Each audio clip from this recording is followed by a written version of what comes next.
Now, if we kind of refocus a little bit on Nancy and we turn around and look at Nancy, her workstation right now, she is actually using that digital database that we talked about. We produce 7-day forecasts on a 7-day basis, and we break that database down into 2 time segments. What's going to happen during the next 36 hours, and then what's going to happen out through day 7. And so Nancy is working on what? The first time segment, Nancy? The short-term forecast, which is the next 36 hours. Typically a workstation will have at least 4 PCs, 3 graphic and 1 text, and another supplemental PC, which you see to her left. And so we have a total of about 6 workstations, and during the daytime, usually 3, sometimes 4 workstations are in use. We typically ramp up for approaching storms. So if we are looking at an approaching blizzard, an approaching tropical system, this place is buzzing. This place is buzzing and moving all along. I know everyone's eyes focus on the television sets, and each day at 10 o'clock in the morning, we have a weather briefing for our entire staff. And our entire staff not just includes meteorologists. In fact, Nancy is our senior service hydrologist dealing with water. We actually have an electronic technician staff. We have weather stations all over New York City, Long Island, Connecticut, and New Jersey. And to give you an example, 2 of our technicians are in Manhattan today. One group is working at FBI with antennas on our MetLife Stadium building because we have a radio frequency interference problem with the U.S. Coast Guard when they're hailing on Channel 16.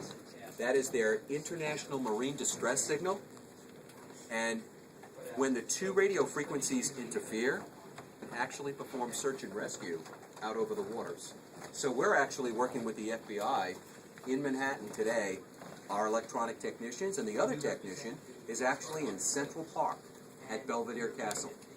And that's where the National Weather Service has its oldest weather observations. Records have been taken since 1869. So that's our long database. And we have the actual manuscript of where people wrote down those weather observations. So the Weather Service has more than meteorologists. We also have electronic technicians. We want to make sure that our radar is working properly, our upper air operations are working properly, our systems are working properly. And so you get a little bit of a feel for essentially what we have. We have, like I said, 6 AWIPS workstations. This particular PC is used to control the operation of our weather radar. Whether we operate it in clear air mode like today, in clear air mode, we're sampling the data less, but we can see the development and movement of sea breezes, or whether we're operating it in precipitation mode, and how we basically scan the sky. Okay. So, what I'd like to do is now turn around, and communication is a very important aspect of the job too. So, I'd like you to read. What does that telephone say? Hurricane Hotline. Okay? Hurricane Hotline is a phone that is used by the National Hurricane Center. They have responsibility for monitoring any tropical systems that develop. U.S. Navy, other agencies are on this hotline call anytime we have any threat of a system that could impact any portion of the U.S. coastline. So they will ring up the affected offices and we will actually speak, and we collaborate with the National Hurricane Center before any watch or warning is issued for our local area.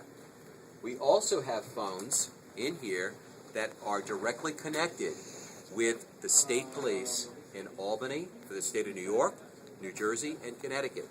And so we want to ensure that the state police receive our tornado, flash flood, severe thunderstorm warnings, because many times when the damage occurs, it's the police and fire that respond first, and they have to know where to go.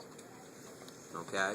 So this is hopefully giving you the idea of the importance of the role that weather plays in our everyday lives.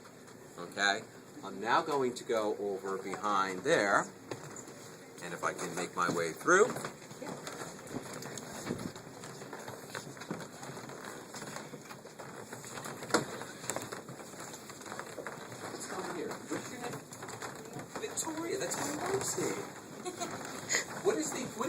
temperature, Victoria? Whoa, it just changed. What is it now?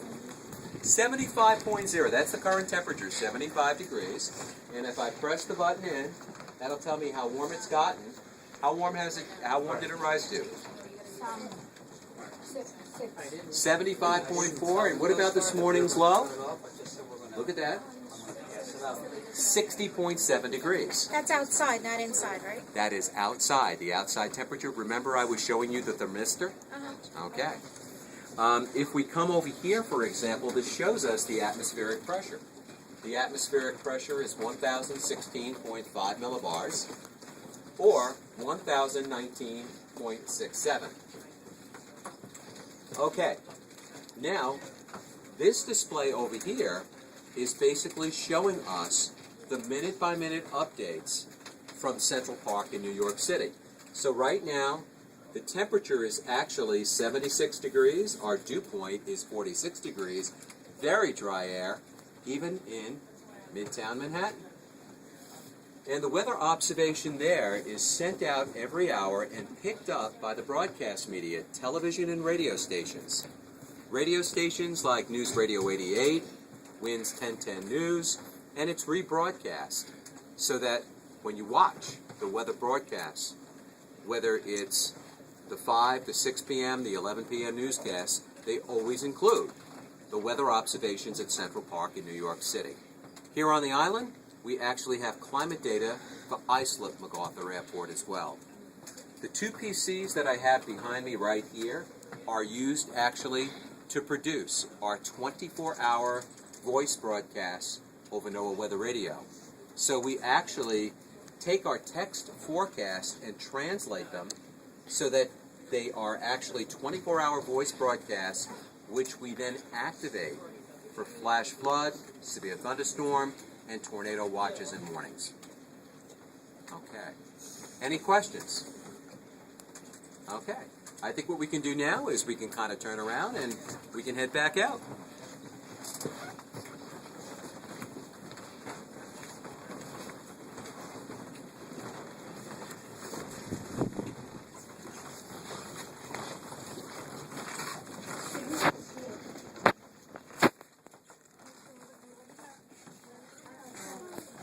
Filming. Right? Yeah. For the past hour I've been filming. Because it's fun to film. Just filming random stuff. Yeah. Thank you. Thank you. Thank you. Really. You're welcome.